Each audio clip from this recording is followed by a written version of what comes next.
Em um outro vídeo, gravei um review sobre o livro Maridos Perseguindo a Excelência.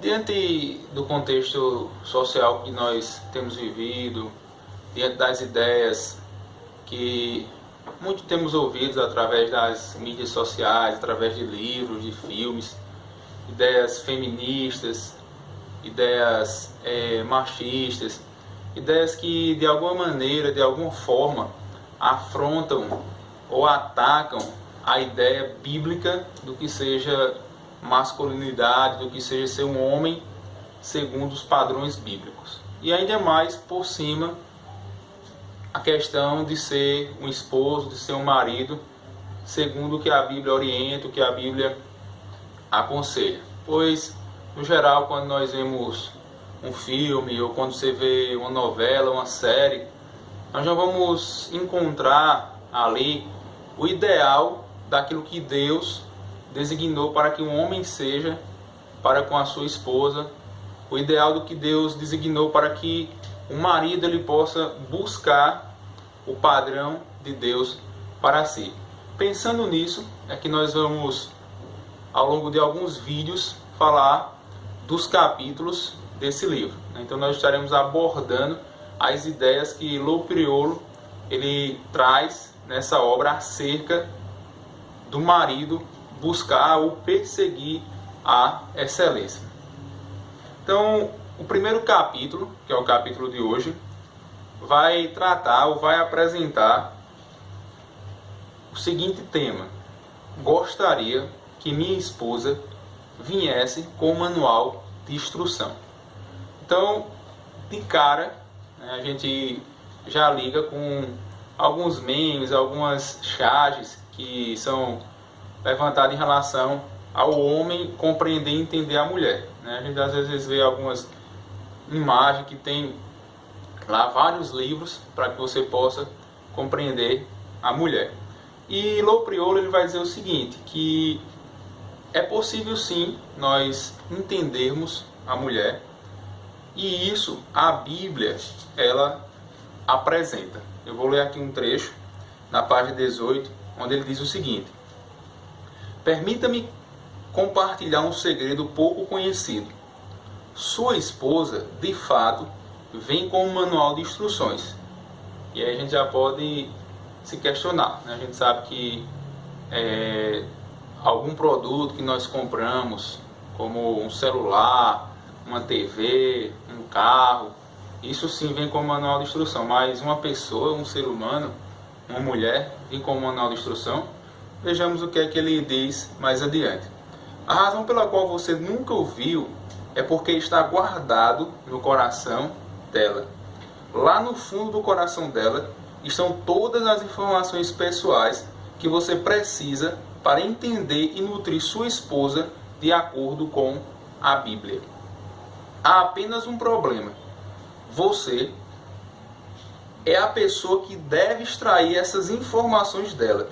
Isso mesmo, é sua responsabilidade tirar as informações do coração dela e, se necessário, fazer uma cópia escrita. E aí ele vai utilizar um texto bíblico para sustentar ou dar sustentação à ideia de que o manual de instrução da mulher se encontra no coração dela. Ele usa Provérbios, capítulo 20, versículo 5, e ele diz o seguinte: como águas profundas são os propósitos do coração do homem, mas o homem de inteligência sabe descobri-los. A responsabilidade de entender sua esposa é dada a você por Deus. No terceiro capítulo de 1 Pedro, e ele vai recorrer a 1 Pedro, capítulo 3, versículo 7, um texto bastante conhecido, ele vai dizer o seguinte, em 1 Pedro 3 e 7. Maridos, vós igualmente vivei a vida comum do lar, com discernimento, e tendo consideração para com a vossa mulher, como parte mais frágil. Tratai-a com dignidade, porque sois juntamente herdeiro da mesma graça de vida, para que não se interrompam as vossas orações. Então ele vai utilizar esse texto aqui para colocar a responsabilidade do homem compreender a sua esposa, do marido compreender a sua esposa. Principalmente quando ele fala aqui inicialmente, Pedro, maridos, vós igualmente vivei a vida comum do lar, com discernimento e tendo consideração para com a vossa mulher. Então, com discernimento, o homem ele deve procurar compreender a sua esposa. Ele vai trazer também aqui uma citação de Elizabeth Elliot, que era uma das esposas dos missionários que morreram de forma trágica quando foram evangelizar os índios. E a citação diz o seguinte: como homem, o importante a lembrar é que a mulher não responderá devidamente a menos que o homem tome a iniciativa como deve. Ele deve tomar a liderança para que ela o siga, como em uma dança, à disposição de cada um de atuar conforme os passos que foram coreografados, dão liberdade ao outro. Então, inicialmente nesse capítulo ele vai mostrar a responsabilidade do homem em procurar compreender ou entender a sua esposa, o marido entender a sua esposa. E aí ele vai dizer o seguinte: há muitas pessoas que pensam que o objetivo primordial do casamento é a procriação. Só que ele vai se basear em Gênesis capítulo 2, 18, quando Deus diz o seguinte: não é bom que o homem esteja só, falei uma auxiliadora que lhe seja idônea. Então ele vai dizer que o propósito principal não é a propagação do casamento, mas sim que o casamento ele foi planejado por Deus para responder à questão da solidão. Então, ali no casamento, há de haver um companheirismo entre o marido e a esposa. E assim, estarão honrando aquilo que Deus designou, determinou para o casamento. Mais à frente ele vai trazer uma citação de Jay Adams acerca do companheirismo no casamento. E, resumindo a citação de Jay Adams, ele vai pegar Provérbios capítulo 2 e 17, que diz o seguinte: a mulher imoral abandona aquele que desde a juventude foi seu companheiro e ignora a aliança que fez diante de Deus. A palavra traduzida como companheiro nesse versículo inclui a ideia de um que foi domado, aquele que tem um relacionamento próximo e íntimo com outra pessoa. Então ele vai dizer que aqui em Provérbios capítulo 2, 17, a Bíblia fala do homem como sendo companheiro. E o companheirismo passa a ideia de uma intimidade, de um relacionamento íntimo, próximo. E lá em Malaquias, capítulo 2, versículo 14, vai falar da mulher como sendo companheira do homem. Veja o que aqui diz o texto de Malaquias. Diz assim: e vocês ainda perguntam: o Senhor é testemunha entre você e a mulher da sua mocidade, pois você não cumpriu a sua promessa de fidelidade, embora ela fosse a sua companheira, a mulher do seu acordo matrimonial. Então aqui ele vai defender a ideia de companheirismo dentro do casamento, dentro do lar.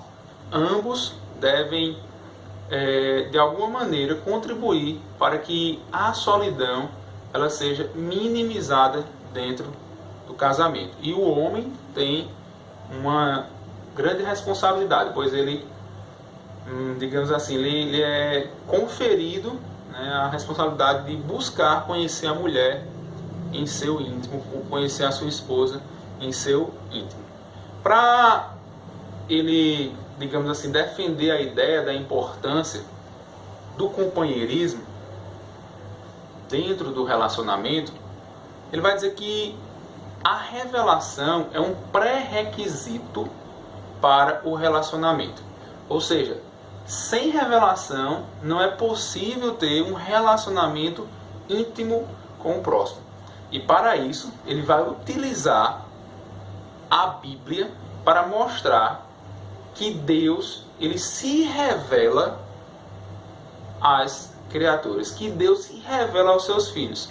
E que é através da Bíblia que nós podemos conhecer aquilo que Deus revelou para os seus seguidores. Então, assim como Deus se revela para a humanidade, através da Bíblia, através de Jesus, através da criação, cabe também às pessoas se revelarem. E especificamente dentro do casamento. Tanto o marido como a mulher, eles precisam se revelar, eles precisam, digamos assim, pegar esse princípio, né, da revelação como um pré-requisito para o relacionamento.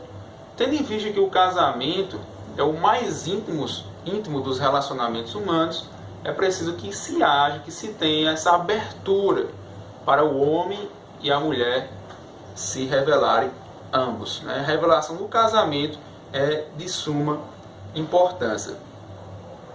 Ele vai falar se revelar mais para o cônjuge do que para os outros. Ou seja, o marido ele deve se revelar muito mais para a sua esposa do que para qualquer outro homem, para qualquer amigo, para qualquer líder espiritual, para qualquer outra pessoa.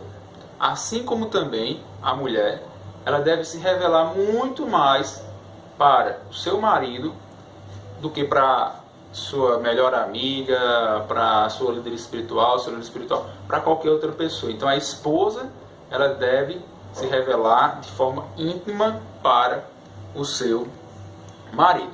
E ele vai dizer que o que dificulta essa revelação dentro do casamento de maneira clara, de maneira sincera, honesta, de maneira a ser algo comum, é o pecado. O pecado, ele acaba por gerar vergonha ao casal, né, ao marido, à esposa, e isso acaba dificultando a prática do revelar-se como pré-requisito para o relacionamento. Então, o que é que impede, além da vergonha, a revelação de ambos? E aqui ele vai trazer alguns obstáculos que impedem a revelação, tanto por parte do marido como por parte da esposa. O primeiro obstáculo, e que de imediato aparece nas Escrituras, aparece lá em Gênesis, é o medo. O medo, é claro, quando Adão e Eva pecam e Deus procura Adão, lá em Gênesis capítulo 3, versículo 7 a 10, e na parte final ele vai dizer o seguinte: ouvi a tua voz no jardim, e porque estava nu, tive medo e me escondi. Então o medo, ele dificulta a comunicação dentro do lar, dentro do casamento, dificulta para que o marido ele possa se expor, para que a mulher ela possa se expor. Temos que lembrar que ambos são uma só carne. Então não há por que ter essa vergonha e esse medo, mas o pecado ele acaba por gerar esse medo. Assim também os maridos e as esposas muitas vezes se apavoram de medo e escondem a sua verdadeira natureza um do outro, quando reconhece a pecaminosidade de seus próprios corações. Então, um lar saudável, ele vai ter como base a revelação.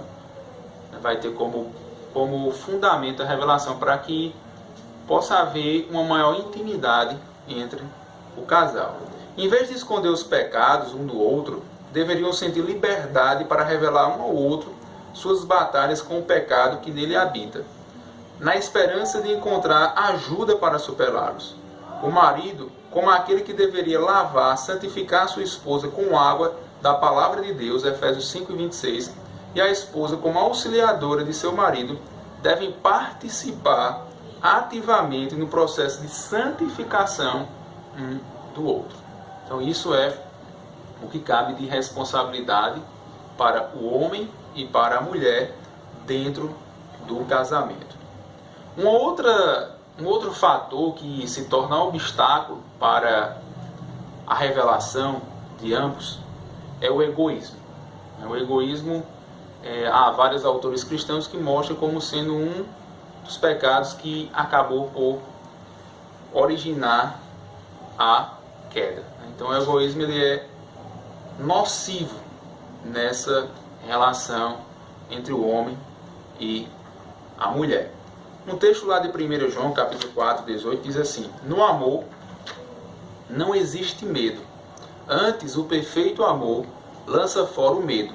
Ora, o medo produz tormento. Logo, aquele que teme não é aperfeiçoado no amor. Porém, o amor é também o oposto do pecado do egoísmo. De acordo com 1 Coríntios 13, 5, o amor não procura os seus interesses. E aí ele vai fazer uma equação para que se possa compreender essa antítese entre amor e egoísmo, amor e medo. Então ele vai falar que o medo é o oposto do amor e o amor é o oposto do egoísmo.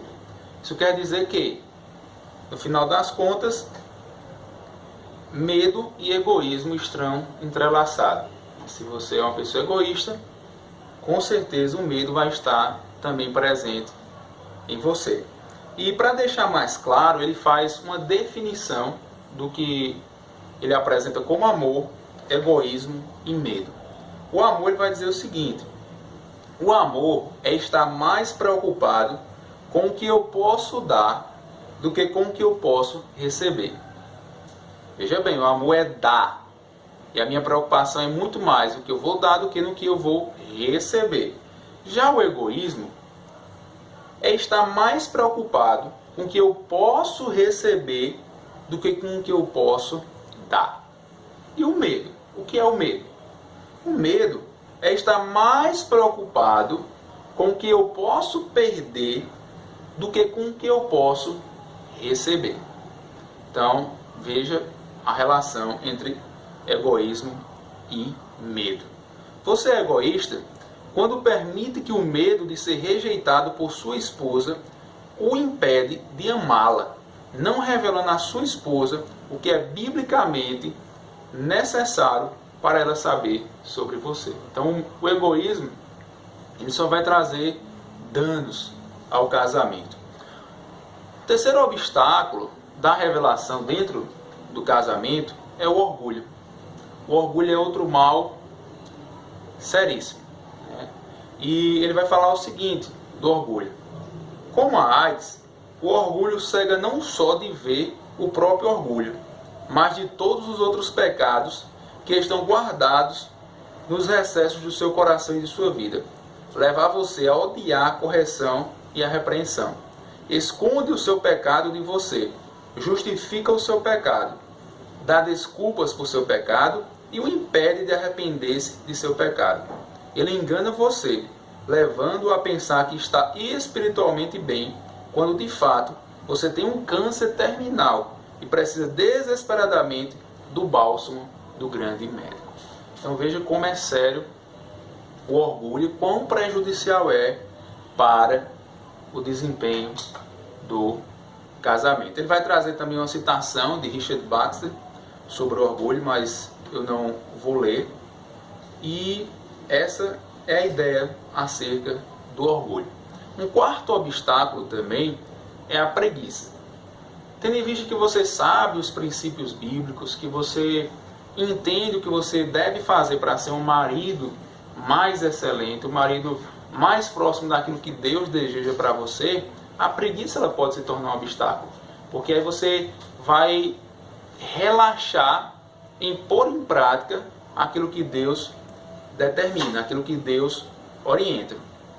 E ele vai dizer o seguinte: você talvez tenha que deixar de ser uma pessoa orientada pelos sentimentos, isto é, alguém que faz o que sente vontade de fazer e não faz o que não sente vontade de fazer, para ser uma pessoa orientada pela obediência, isto é, alguém que faz o que é exigido biblicamente para que sinta vontade ou não. Isso aqui digamos assim, uma das grandes dificuldades hoje da humanidade. porque a gente vive em uma época hedonista, uma época onde as pessoas buscam viver o prazer pelo prazer. E aí você se depara com um pensamento desse, que é preciso a gente saber lidar com os nossos sentimentos, para que nós não venhamos a ser levados por ele e esqueçamos o que realmente nós precisamos fazer. Então isso se torna um obstáculo para que possa se ter uma íntima comunhão entre o marido e a esposa. Ele vai trazer uma citação de Provérbios 13:15 que diz: mas o caminho do infiel é áspero. Você tem uma escolha então: trabalho árduo agora com a esperança da bênção de Deus no futuro, ou um caminho fácil, agora com certeza de uma trilha difícil para caminhar sobre a disciplina de Deus no futuro. Então, a preguiça também é um obstáculo para que o marido ele possa perseguir a excelência e poder assim se revelar para a sua esposa, bem como a sua esposa se revelar para ele. Um quinto obstáculo é a ignorância. Isso aqui também é algo perigoso. Ou seja, é você desconsiderar, você desconhecer o conselho de Deus para a sua vida. Por exemplo, o que é que a Bíblia fala que você deve fazer enquanto marido? Como é que a Bíblia apresenta o que deve ser um marido cristão? E a partir do momento que você ignora, ou que você não tem conhecimento sobre o que a Bíblia orienta sobre ser um marido cristão, um marido segundo a Bíblia, você vai estar caindo no obstáculo da ignorância. E é muito interessante que quando ele se refere a 1 Pedro 3:7, texto que nós já lemos, ele vai deixar claro o seguinte, que é um mandamento conhecer a sua esposa. Ou seja, não é uma sugestão, não é apenas uma ideia, alguma dica, não.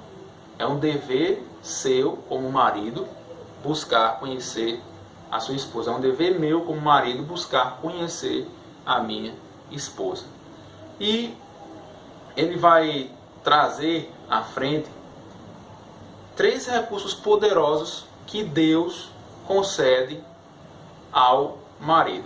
Em primeiro lugar, em Tiago 1:15, Deus promete dar sabedoria. Então, se você tem dificuldade para colocar os princípios bíblicos em prática, peça a Deus, que Deus vai lhe dar sabedoria para que você possa ser um marido melhor, para que você possa ser um esposo mais excelente.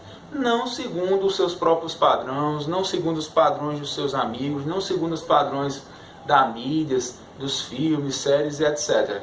Mas segundo os padrões bíblicos. Um segundo recurso que Deus concede como forma de você buscar essa excelência é que Deus promete dar a você a capacidade de mudar. Ele apenas não exige, mas ele dá os meios pelos quais você pode se tornar um marido excelente. Isso aí se encontra lá em Filipenses capítulo 2, versículo 13, onde ele diz o seguinte: porque Deus é quem efetua em vós tanto o querer como o realizar, segundo a sua boa vontade. E o terceiro recurso poderoso que ele concede é que Deus promete dar a você o desejo de mudar. Não somente a capacidade, mas também o desejo de mudar. Ou seja, o querer mudar. E aí ele conclui com uma pergunta: posso guardar uma cópia escrita do manual de instrução? Ele vai dizer sim, você pode guardar desde que sua esposa autorize. Então ali aquelas perguntas, aquelas questões que são características da sua esposa, que lhe ajudam a entender melhor. Se ela autorizar guardar, você deve guardar, porque isso vai lhe auxiliar na sua convivência com ela. Então, o que nós vimos aqui foi o primeiro capítulo do livro Maridos Perseguindo a Excelência. Como nós vimos aqui, ele vai trazer alguns fundamentos bíblicos para as ideias que ele vai desenvolver ao longo deste livro. Então, se você é um esposo, se você é um marido, eu não sei como é que se encontra a sua família, como é que se encontra o seu lar, o seu casamento, mas eu sei que você pode encontrar a solução para você ser um marido melhor, um homem melhor nas Sagradas Escrituras. Se você desejar, você pode estar adquirindo esse livro. É um livro que vai lhe auxiliar, que vai lhe ajudar, um livro prático, um livro bastante bíblico, que vai trazer elementos para que você seja, dia após dia, um marido mais excelente. Qualquer dúvida, qualquer comentário, vocês podem estar deixando aí abaixo nos comentários. Curtam esse vídeo. Se vocês acharam que esse vídeo trouxe alguma contribuição, compartilhe, porque pode haver outras pessoas que estão necessitando de entender o que é ser um marido conforme a palavra de Deus orienta. Então, muito obrigado você que acompanhou até o fim.